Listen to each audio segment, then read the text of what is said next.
Hey, welcome to Connecting with Code. If this is your first time joining us, welcome. If you've joined us some summer in the past, welcome back. So what this is it is a coding camp. So you'll watch these videos and you'll actually build the things that we're going to build at the same time. And we call it a camp because the idea is that it's one person leading and then a lot of people following. To help kind of get us in the camp spirit, I'm actually here with a few campers, some good looking folks. Do you want to introduce yourself, camper number one? Hi, my name's Neela, and I'm 6. She's 6. Since she's 6, she's got a helper. Helper, do you want to introduce yourself? Hi, I'm Mom. This is Mom. Next camper, what's your name and how old are you? Bowen. Bowen, and I am 8. 8 years old. And 8, Bowen, you're all by yourself this year, right? Mm-hmm. And then on the other side of the table, we've got some more campers. I am Keegan Fisher, age 10. Age 4th 10. grade. I'm McKinley Fisher, and I'm 11 years old. Cool. And so McKinley, to be honest, is above the target audience for this week's camp. There's 2 different weeks. There's kind of like the introduction to coding camp, which is targeted more for like a K through 5, but it's anybody that's new to coding is totally welcome.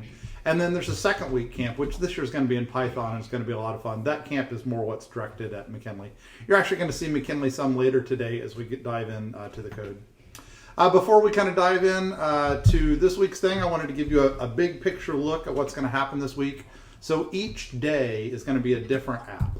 This year, the theme is 2-player games. So all of the apps that we make are going to be 2-player games. So you'll probably make it by yourself or maybe even with a parent's help. But in order to really experience your game, you have to go find somebody else to play it with you. Today's game is going to be called Speed Grabs. That's what we're going to build today. And then on Tuesday, we're going to be doing the Golden Snitch Chase. So for the Harry Potter fans out there, I know we got one over there. You're actually going to be the snitch, and you're going to try to get away from Harry Potter. The third day, Wednesday, this one might involve singing parents, so just be concerned. We don't chase after Bruno. No. The water balloon launcher and don't go bust. This material was developed by myself. I'm Dave Fisher. I'm a computer science professor at Rolls-Holman. We love doing different outreach projects, and this is one of those things that we do at Rolls-Holman. It was also developed by Bob Schaefer, Dr. Bob Schaefer at Mission College. He's a good friend of mine, and we help develop this material together, and each year we do this program. So let's start in by looking at the solution for what we're making today. It's good to see what the finished product looks like, and then we'll kind of dive into the pieces. So here's the solution. So the solution is a 2-player game. So Neela, you're going to have to come over and help me with the 2-player game. Come sit in the chair right here. Neela is the shark, and Neela's using the up, down, left, right keys. So use the up, down, left, right keys, Neela, and try to get to that fish. So she's trying to get to the fish, and you can see that every time the shark gets the fish, it gets a point. And so she's at 3 points now, and I'm going to go for my raring comeback. I'm going to try to come back. Try to get him, Neela. Oh, she's at 9. Oh, the shark wins. Good job, Neela. All right, back over to your seat. So that's the idea. A little friendly with her there. So I was the octopus, and whoever gets to the fish first is the winner. And so that's the game that we're going to be building. We're going to be building it in Scratch. So on your computer, pause the video if you have to. Go ahead and go over and visit scratch.mit.edu. Now, my kids are all in their Chromebooks, and their Chromebooks are controlled by the school board's like protection of websites. They actually cannot go to this website. It won't work. But what they can do is if they go to the Google Play Store on their Chromebooks, there's an app they can install called Scratch, and it's exactly the same as the website. The only difference is on the website you can see other people's work. On the program you cannot, and the school likes that because it keeps you from seeing other people's work. If you're on the website, you can go ahead and create an account. So I recommend that you click on Join Scratch. There's a couple steps in there. You can just follow the flow to create an account. It asks you for an email address. To be honest, you can put that in or not. It doesn't matter to me. I do have an account, so I'm going to go ahead and sign in. The nice thing about signing in is that it does save all of your projects. So you can see that I've got, who knows how many Scratch projects over the years. And so the one that we're making today is Speed Grab. And so no matter what page you're on with Scratch, go ahead and click on Create. Now, a lot of people have used Scratch in the past, and they're already familiar with kind of the layout of this tool. I'm going to explain it just for 2 minutes for the new people, okay? So if you've done this a lot, just bear with me for a minute. So the way Scratch is set up, this area over here is called the stage. This is like where your performance happens. Your performance has different characters. What do they call them in Scratch? Sprites. Sprites, that's right. So this is the first sprite, and it's a cat. The cat has code, it has costumes, and it has sounds. So all these things go into this sprite. If you want to write some code for the sprite, you just drag out from the toolbox and you bring over commands. There's a couple ways to run commands. You can double click on them and that will actually run it. So just a double click will run it. More commonly though, you'll grab an event and the green flag click. That's usually the start event. Where is that command though? Because you can see this is the motion section and they're all kind of this blue color. If you scroll down through this though, I went a little too fast there. You can see the next section is looks, and then sounds, and then events. Oh, hey, that's the one we want, by the way, this when green flag clicked. You can also use these to quickly jump to different sections, and you will get good at Scratch in no time.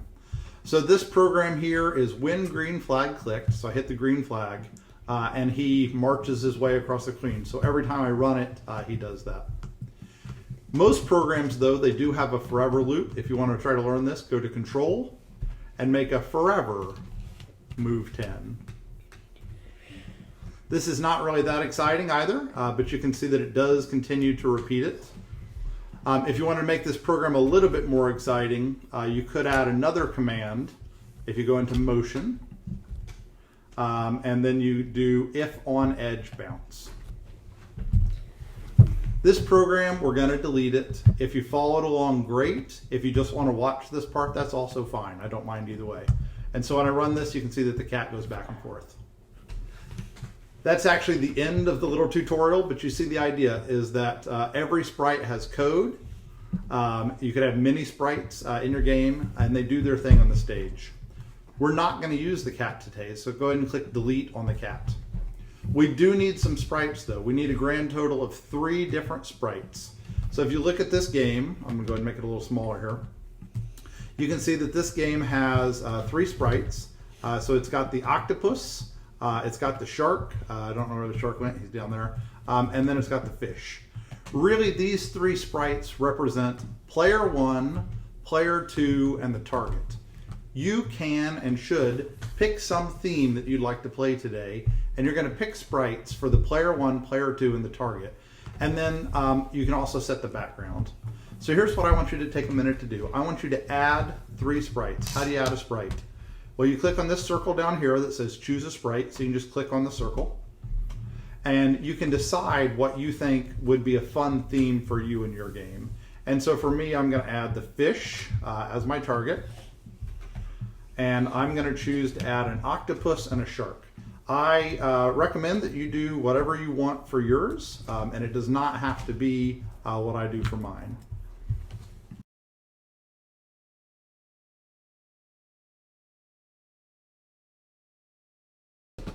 So I've added my 3 sprites. Now I do want to change their sizes. So you can see that each of them has a size here. And just depending on what sprites you picked, you can make them a reasonable size. So like I would say that my shark's a reasonable size there. My octopus, a little small there. And then my fish is of course much bigger than the either of them at the moment. So I'm going to take him down to like 50 as well.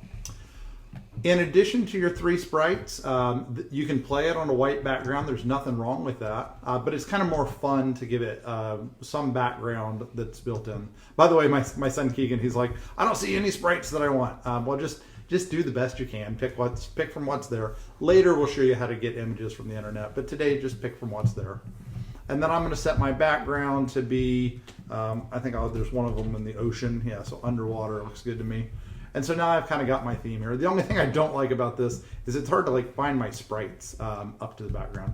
So pause the video, take as long as you need, and get your 3 sprites on here. Oh, the other thing I should do is I should give it a better name. Mine says Untitled. I call mine Speed Grab. And you can have an adult type that for you. So what I'm going to do is I'm going to actually, for writing the code, I'm going to turn it over to McKinley, and you're going to write the code with her. But get that set up, pause the video, and then as soon as you're ready to get started with the code, unpause it and come back. So hi, my name is McKinley Fisher, as you may recall from earlier. So I'm going to be showing you the code for today. So the first thing we're going to work on is our shark, which is one of our players. As you see with the blank canvas, so many possibilities. What we're going to do is we are going to go to events, and it's one of the categories over on the side, and we're going to drag when green flag clicked. So we have this nice big block that is most commonly used to start programs. So when green flag clicked, now we're going to work on the movements so that way we can move our sprites around. So the next thing we'll want is a forever loop. So now we should have our 2 blocks of code. After that, right under the forever loop is if-then statements. So we're going to need 4 of these in total, but for now we're just going to work on 1. So if-then, we're going to drag that inside our forever loop. And then you may see a hexagon. It's this darker hexagon here. We're going to fill that with something from sensing. So sensing is this light blue category. What we need is key space drop down arrow pressed. It's this, and what we're going to do is drag it into this hexagon area. You'll know if you're dragging it in the correct area because it'll become outlined in white, as you can see here, and then it should drop directly into the area you want. Then we're going to change space. So it's no longer going to be space. We're going to change it to left arrow key. So what we're going to do is click on the drop down, and then we have many options here. We're going to click on left arrow. So far we should have these 3 blocks. The next thing we need to do is something that happens whenever we click the left arrow key. So what we're going to do is we're going to go to motion. And what we're going to do is we're going to take something here near the bottom 3/4 of the way. We're going to change X by 10. And we're going to drag that over inside of the forever loop. Now we're going to change 10 to -10, so that way it'll move left across our screen. If you'd like, you can go ahead and test this. I would recommend this. Just make sure that you have everything in the correct place. So what you click is green flag, left arrow. As you can see, it only moves left, so we need to put in the other keys.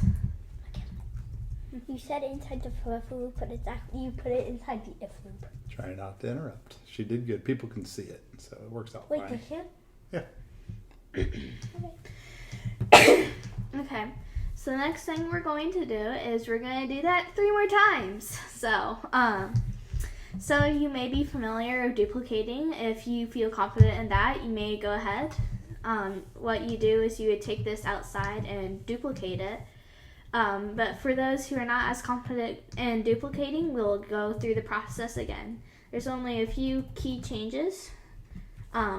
So we're going to go to control, if-then statement. We're going to put it below our other if-then statement, not inside. We're just going to put it below. And then we're going to go to sensing again. And we're going to see that our box highlights. Drop it in, and now what we're going to do is we're going to do the right arrow key. So drop down, right arrow key. Then what we do is very similar to left arrow key. So we're going to change X by, and this time we're just going to leave it at 10. Okay. Then we're going to do very similar things for up and down arrows. So we're going to go to control, if then below it, we're going to go to sensing, key space pressed. This time we're choosing the up arrow key. So it'll be up arrow.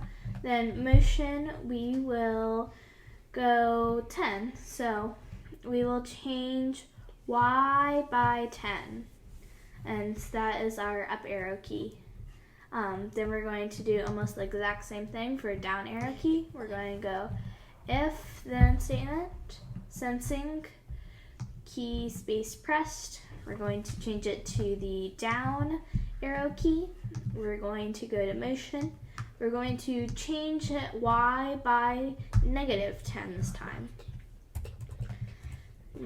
Now, I'd recommend testing it to make sure you have all your numbers inputted correctly. So as you can see, I can move my shark up, down, left, right, and so therefore we have our movement down. So congratulations on getting the movement. Now the next thing we need is we need something to happen if we catch our prey. So what we're going to do is take yet another if-then statement. We're going to put it below these, and this time we're going to go to sensing. Instead of key, we're going to be touching. It's the first one in the sensing category. Currently it says touching, mouse pointer, drop down arrow, and so you're going to drag that and you're going to change mouse pointer to our fish, or in this case it's the fish or whatever your prey is, whatever you're hunting, trying to get at, your target. Okay, so just now my campers were telling me off for going much too fast for them to keep up. You don't have to tell me off. All you have to do is pause the video. I'm especially going much too fast for the younger campers who need more time to understand exactly what's happening. But let's jump back into the code. So the next thing we need to do is we have our movement down. Just highlighting some key things if if you guys are getting frustrated. One thing I did change but I didn't really point out is for the left and right arrows it's change X by, but for the up and down arrows it's change Y by. Just a few things that people may have missed, just small changes, but it can make all the difference. So let's go back to where we currently are. So if you're touching the fish, we need some way to keep score, which is why I'm going to make a scorekeeping variable. So down near the bottom, there's a variable. We're going to click on here and we're going to make a variable. It's this button right here. Once we click that, we should pop up like a screen like this. Our variable, you can have it relating to whichever sprite you have, but in my case, I'm going to have it shark score. And we can keep it for all sprites, and it doesn't have to be a cloud variable, so we're just going to click OK. And as you see, it pops up on the screen, and then we also have it over here. So what we're going to do is we're going to take this, it says change my variable by 1. What we're going to do is we are going to drag that into our if statement. We're going to use the drop down menu and we're going to change it to shark score. Now, if you've already started testing this, which some of you may be, as you're all very eager, I feel like, your shark score continues, and like even just stopping on the fish makes it go infinitely high. So what we need to do is we need to set it at the start. So what we're going to do is we're going to go back up to the top, and right before the forever statement, not in the forever statement, we're going to set, in this case my variable, but we're going to change it to shark score to 0. So again, that's right under the if when green flag clicked and before the forever statement. And you guys want to make sure that it's the shark score, not my variable.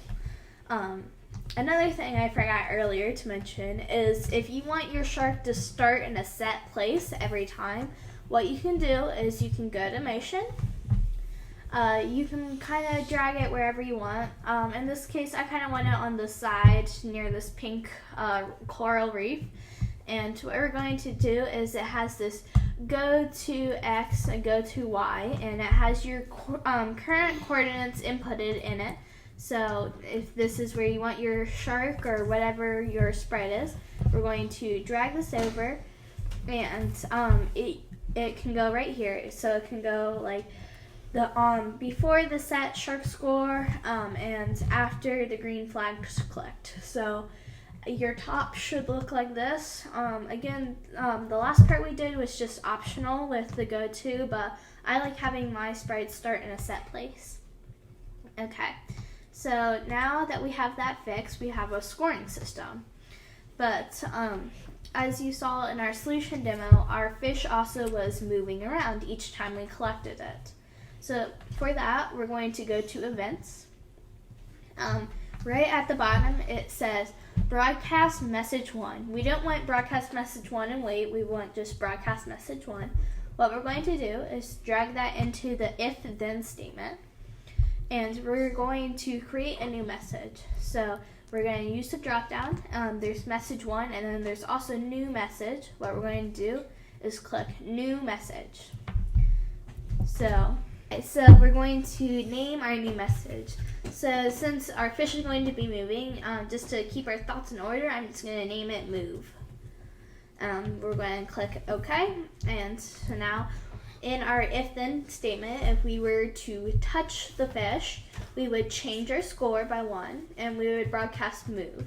Now we need someone to receive the message move. In that case, we're going to jump over to our fish.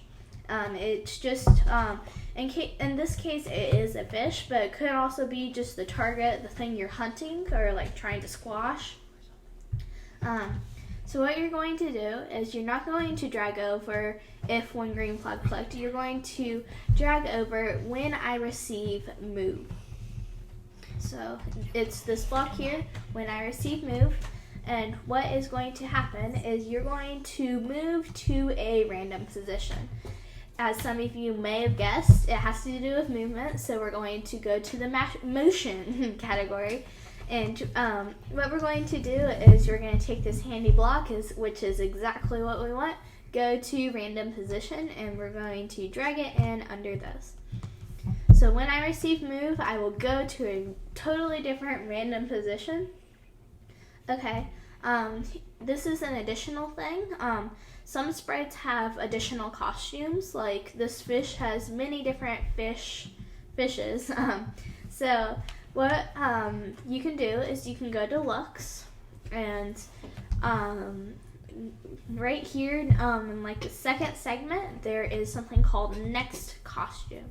You can drag that in, and so that way whenever it moves, it will switch it to costume, just kind of giving it a cool new appearance. If you don't know if your sprite has a costume, it's still okay to put this block in. It just won't do anything. So for our fish, this is what our code should look like. It's when I receive move, you will go to a random position and you will switch your costume. Now that was all on the fish, and we're going to jump back over to the shark. Okay, so currently, just to test it, you should play your game. That's the best way to test it, and also the funnest way, in my opinion. So just click the green flag and try moving around and see if it works. See if your fish or target moves around and switches their costume if they have any. And you can get pretty fast at this if you want to keep on going. So obviously it works, but you may have noticed one key thing is that there's not really a way to win. So we need to fix that, because we need some way that you can win this game, or else it's pointless, basically. So that calls for yet another if-then statement. So we're going to go back to the control. We're going to put in a if-then statement underneath our previous one. So this if-then statement is going to take our shark score and see if it equals 10. And then in the case it equals 10, we will say you won and stop the game. So to do that, we need to go to operations, and we're going to go down, and we're going to find this rectangular block. As you may have noticed, it kind of fits our space almost perfectly, and you'll get this white outline. And then what you're going to do is you're going to change the 50 to a 10, or however long you want it, how many times you have to get the target to win. And then the next thing you're going to do is jump down to variables and put shark score in there. I want to make sure my campers are getting all this. You guys good? Getting caught up? Yeah. Okay, so we're going, so if our shark score equals 10, then what's going to happen? So what we're going to do is we're going to go to looks, and what we're going to do is we're going to take this first block that says hello for 2 seconds. So we're going to take that and drag it into our if-then statement. We don't want it to say hello, we want it to say you won. So what we're going to do is we're going to change to hello to shark 1. So you can have it kind of say whatever win message you would like. And then I'm going to change it to 5 seconds for the message just so it stays up longer. Okay, so the next thing that needs to happen is you need to completely stop your program. So to do that, you're going to go to Control, and you're going to see this lone block by itself that says Stop All. What you're going to do is drag it in underneath your Shark 1 or whoever's winning statement, and you're going to put Stop All. Okay, so one key problem that lots of people make just by accident is they don't put the stop all in the correct position. So what you need to do is put it directly below your statement. So it's right here. It's not outside the if statement. It's still inside your shark score equals 10 if statement. If you were to put it outside the if statement, it would just forever stop your program, basically. So it would not be very fun at all. And so you just need to make sure it's in the correct position and you're all good. So I do believe we have finished the shark's code. You will go ahead and test it. Just try and get all 10 or how big or how small you set that number to win. Try and get them all and see. And shark won, so very good feeling. I won the game. So now what we need is a little competition. So what we're going to do is we're going to use our other sprite, which in this case is an octopus. There's 2 methods to copy and paste your code. You can obviously do like Command C, Command V, but what I'm going to do is like the drag and drop method. So you're going to take all your code, you're going to drag it, and what you're going to do is you're going to hover over the correct sprite, and if you're hovering over it, it'll kind of like shake, and it will, then if you go over, you'll see that the code is transferred over. If it didn't work properly, just try again. And now I'm going to make sure all my campers got that correctly. You all good? Okay, so we're good to go. So we have our code, except it's exactly the same as the shark. So I don't know if this is going to be a problem or not, but I don't think 2 people can fit all their fingers onto this one little keyboard. So in that case, it also like control the same sprites. So in that case, we're going to change it. So we're going to use the ASDW, and so our left arrow is going to become the A key. Our right arrow is going to become the D key. And just so you know, we're changing the key press that we put in the if statement, so just make sure you caught that. The next thing we're going to do is change our up arrow, which is going to change to a W key way down there. And then our down arrow key, we're going to change to S. So once we have all those changed, we should be able to control our different sprites from our 2 different arrow key. So now we have both of them moving. Okay, so the next thing we need is to be able for them to keep their own score. So what we need to do is create its own scoring variable. So we're going to go down to the variable section, and our variable, we're going to make another variable. our variable is just going to be our octopus score. So I'm just going to abbreviate it to oct and score. And so it's again for all sprites, and it doesn't need to be a cloud variable. So we're going to hit OK. And so now we have these two things up here in the corner. Feel free to drag them around at different parts of the screen if they're blocking a precious part of your background. I like having them in separate corners relating to where their position's at. Okay, so now we're going to check in for our campers. Did we get that scoring method? Yep. Okay, so we had a little misunderstanding there with our campers. You need to create a new variable, not change your one you made earlier. So you need a new variable. So now that we have our new variable, we need to change our code. So you're going to set octopus score to 0. And then down here, you're going to change octopus score by 1. And if octopus score equals 10, then you'll put the when statement. The next thing we're going to change is we're going to change where it starts, because I don't really want them starting right on top of each other. So what we're going to do is you can drag your octopus wherever you want it to start, or wherever you want your sprite to start. And if you go up into motions, it'll have those coordinates already there. So what we're going to do is we're going to delete the 1 from the shark and put in the octopus's 1. So now what we've changed is we're going to have it going to a different place. We're going to have it, the octopus score is being set to 0. Down here, it's going to change the octopus score by 1. And if the octopus score equals 10, then we're going to say the shark one. That's not correct. So we need to say that the octopus one. So what we need to do is change this. And we need to figure out how to spell octopus.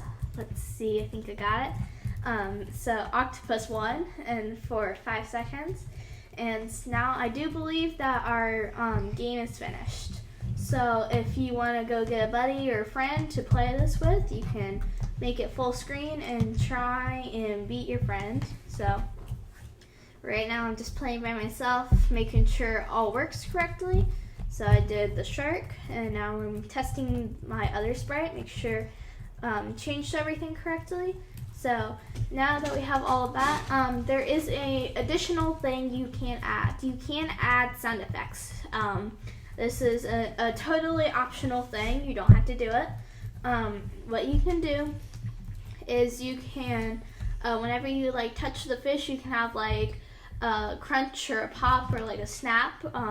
So how to do that is you go to the sounds tab up here. So there's code, costumes, and sound. We're going to click on sound, and we are going to put in a new sound, unless it already has a sound you like and over here.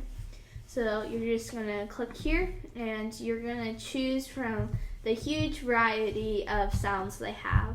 I don't know. I think I'll take a bite. So I'll have a bite here, and we're going to go to sound.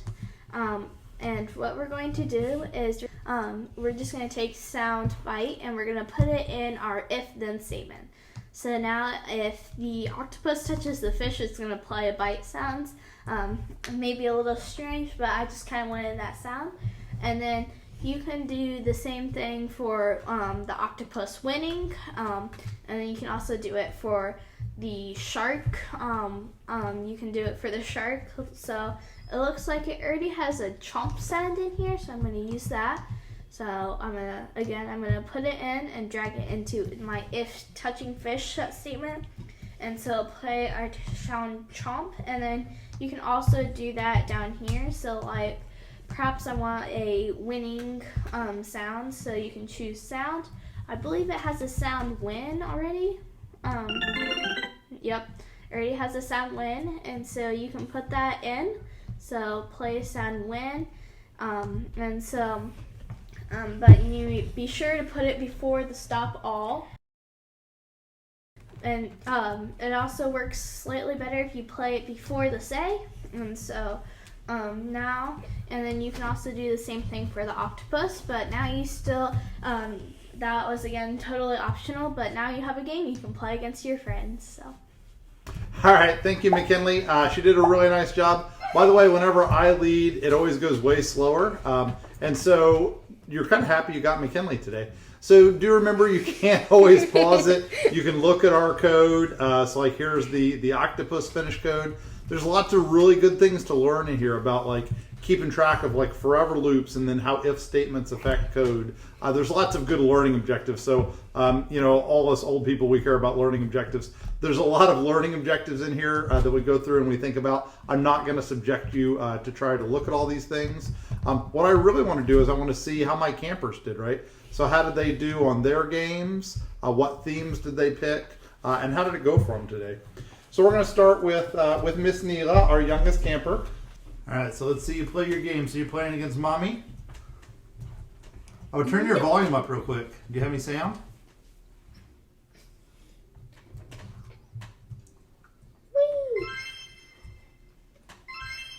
Unicorn wins!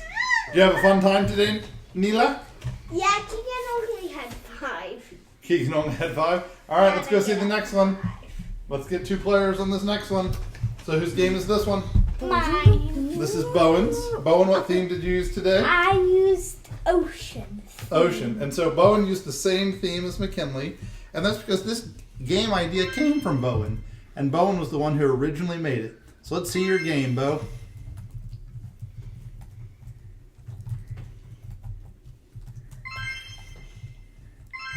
All right, so you're playing against Mommy. Oh, I do have sound. It's just Neela's in the background. The shark wins! All right, and then our final camper. My game is different. All right, so I will be one. Ready, set, go. Okay, Go. which one am I? You use arrow keys. I use arrow keys? Yeah, go. Why am I on this side then? Then switch sides. Can you edit this? Okay, 3, 2, 1, go.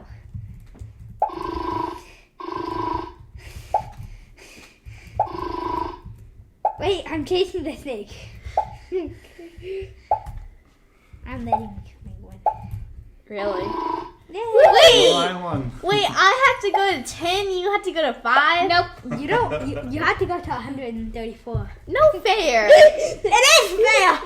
It's All right. Bowen bumped the camera on accident. All right, campers, did you have a good time today? Yeah.